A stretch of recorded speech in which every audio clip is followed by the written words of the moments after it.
people were threatened and officers demoralized. In fact, the damage and losses during the period 2019 to 24 have been more severe compared to the state reorganization in June 2014.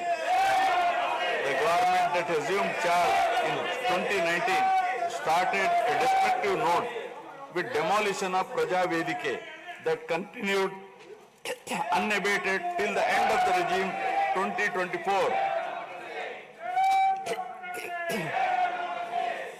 During this regime, democracy was at peril. People were in a state of fear and hardly enjoyed any freedom of living.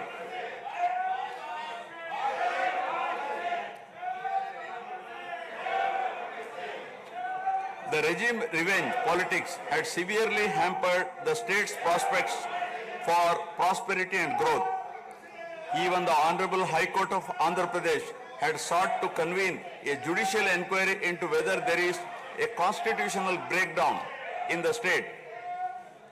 The biggest damage was done to the brand AP. No noteworthy companies came forward to invest in the state. The corrupt practices at all levels, coupled with weaponization of instruments of governance across revenue earning departments for personal gains, sabotaging of checks and balances made several state institutions and private companies defunct and forced the existing enthusiastic investors and entrepreneurs to move out of Andhra Pradesh to other states. The uncertain environment which rocked the confidence of the people in general and investors in particular started showing impact on the state finances, leaving them in a mess. Fiscal prudence was abandoned. Expenditure was beyond means in spite of limited revenue growth, and debt and liabilities rose sharply.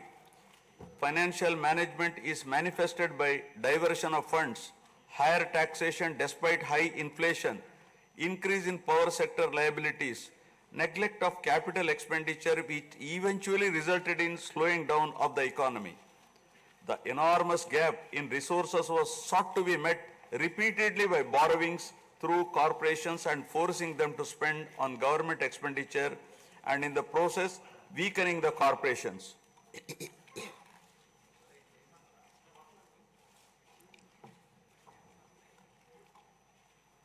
In view of the inordinate delay in clearance of the bills due to strained financial position of the state, many vendors and contractors have approached High Court of Andhra Pradesh for relief and filed cases against the government.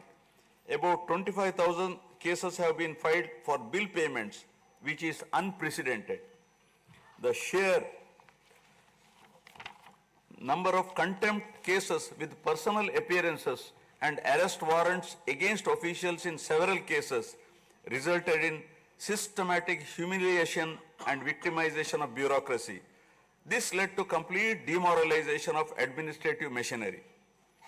The capital expenditure reduced by 60% in 2019-24 compared to 2014-19. Departments such as water resources and transport, roads and buildings, which undertake substantial capital works, were left critically short of funds to carry out any works. The capital expenditure on water resources has reduced by 56%, and that on roads and buildings by an alarming 85% during this period.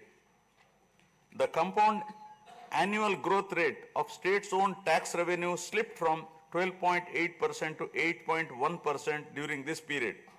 On the other hand, the revenue expenditure increased from 7.8% to 10.5%, whereas the capital expenditure growth declined steeply from 26.4% to 3.4%.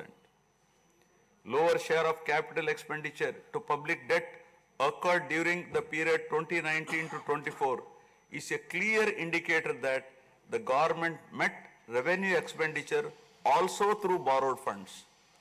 The CAGR in per capita debt has been higher at 14%, while the CAGR in per capita income is only 9.7%. This reflects the fiscal profligacy of